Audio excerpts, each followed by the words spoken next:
دكتور وكل program بالأحضان, a show with an accent for those without one. Last night there was a big event. We go have a celebration of Alexandria University. Here is a chapter of Friend of the Library. They had really a big event for Dr. Sirajuddin, the founder and director of huge library, 3,000 years of history, the depository of human intellectual, and it was more than a library, really a great history. Egyptian ambassador to United States, Mohamed Tawfik, was there and had a chance to talk to them and interview them. I asked him about 45,000 people in detention, no legal protection. He denied that. And I had a letter from a mother about her child that has been in detention for almost 3 years. And he asked if he can see that letter, and we gave him that letter. It's not about my nephew, that he's been in detention for 3 years, but also it's about those 40,000 young Egyptians, mostly young. They've been snatched from streets, square, homes, exams, universities, and waiting for a trial or charge, and we'll wait and see. One of the VIP attended this event all the way from Washington, Egyptian ambassador to the United States, Mr. Mohamed Tawfik. Welcome and thank you so much for sharing this with us. The events the last 3-4 years in Egypt was led by the youth, and we have 2 revolutions, we have 4 or 5 presidents, I'm not sure.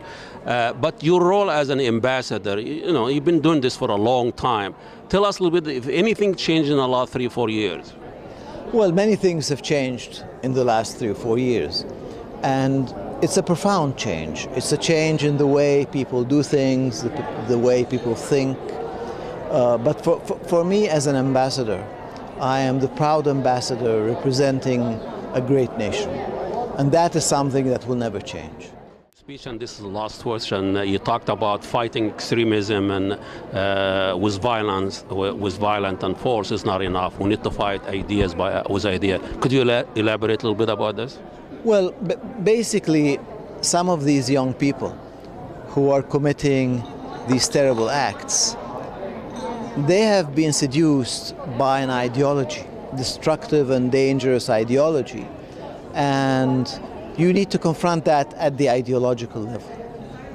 You need to give them hope, and you need to give our youth better understanding of the future, better opportunities, but you need to confront this ideology.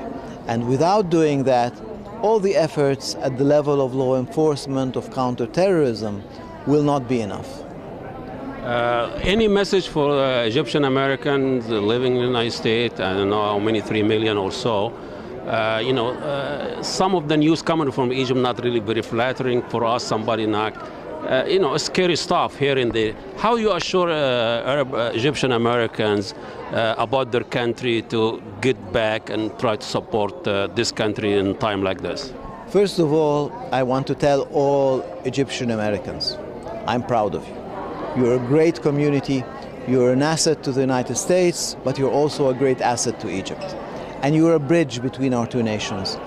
And I'm proud and appreciate the role that you're playing in bringing us together.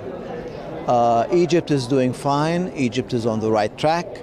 It doesn't mean that we don't have challenges. We are the first to admit that we have challenges, but at least there's a common will among Egyptians to confront the challenges and to overcome them.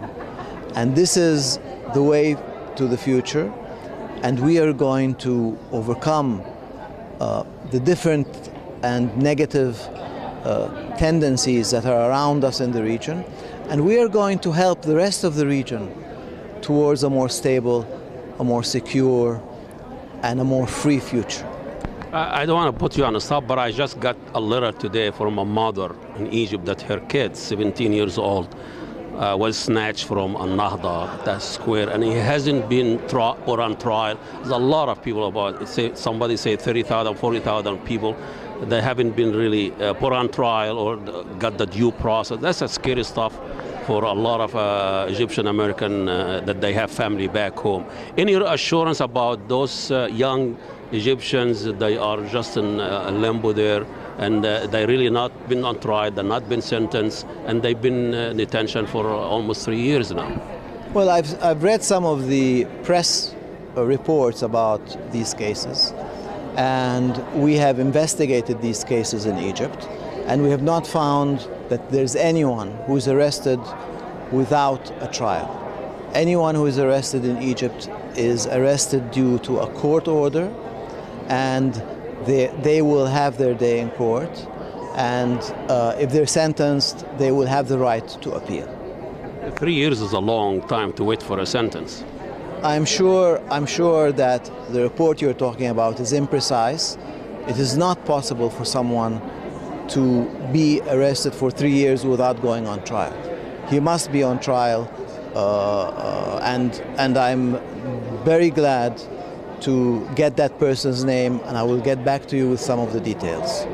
Okay, thank you so much. That's very great promise, and make sure we'll get that name. I will work on it. Thank you so much. Thank you very much. Get the name and he will look into it. And thank you so much.